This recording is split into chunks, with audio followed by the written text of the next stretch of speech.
Hello there. Over the weekend, Australia took quite a battering from severe weather with flash flooding across New South Wales and a cyclone in the west. This is Cyclone Damien. You can just make out the eye there as it made landfall on the Pilbara coast. And then it weakened rapidly as it moved inland across Western Australia through Sunday into Monday. It's just the remnants of heavy showers and thunderstorms. But it packed quite a punch as it made landfall as a Category 3 storm with wind gusts in excess of 200 kilometres an hour. So there was some devastation in the small towns and villages along the coast, and also some flash flooding. And flash flooding was in abundance across New South Wales. This weather front bringing in moisture off the Tasman Sea, and very strong winds brought in these downpours. Some of the heaviest rain seen in the Sydney area for over 30 years. The Australian Met Service said more than 400 millimetres of rain has fallen in the Sydney area in the past 4 days. That's 3 times the February average rainfall for this part of the world. So no surprise we've seen flooding like this. Hundreds of thousands of homes remain without power. But the very good news is it has put out some of the mega blazes, the huge bushfires burning just to the west of Sydney. More showers and storms lightly on Tuesday, again with a strong wind blowing down the New South Wales coast. And you can see Sydney over the next few days will be battered by more thunderstorms, perhaps something a little bit drier and more settled as we reach the weekend. Now, vast amounts of rain have doused some of the bushfires in eastern Australia. There's been a lot of focus on Sydney because it's had the heaviest rainfall in 30 years.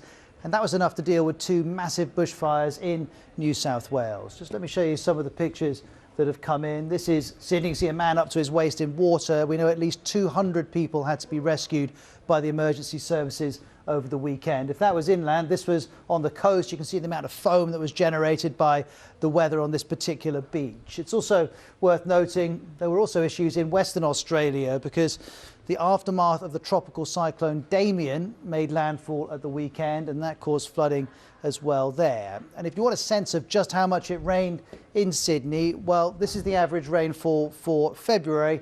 This is how much rain fell from Friday to Monday. Got this update from the New South Wales Rural Fire Service saying this is the most positive news we've had in some time. Heavy rain and strong winds mean dangerous conditions in many areas, though, and it goes on to highlight the fact that this rain has assisted firefighters in putting out 30 fires since Friday. Some of these fires have been burning for weeks or even months, they tell us. It's also shared this image of one firefighter looking particularly happy, and it lists some of the major fires that have been put out. 2 of the biggest are in New South Wales, the Gospers Mountain Fire and a bit further south, the Corrowan Fire.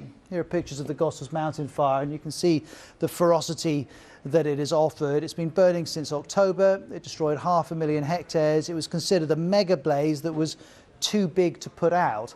The Corrowan Fire, well, it burned for 74 days, destroying similar amounts of land and more than 300 homes. There are, though, still fires burning in New South Wales. Let me show you this more detailed graphic. We're told by the fire service there are about 30 still burning. Most of them, there's Sydney, most of them south of Sydney, but they hope more rain could come and could help put some of these out as well. Another positive outcome is that water supplies have been replenished after years of doubt. For example, the Warragamba Dam supplies most of Sydney's water, and you can see it is filled up. We're told it's up to 60% capacity, up 17% in just 1 week. But of course, these heavy rains are also causing damage and disruption, particularly in Sydney.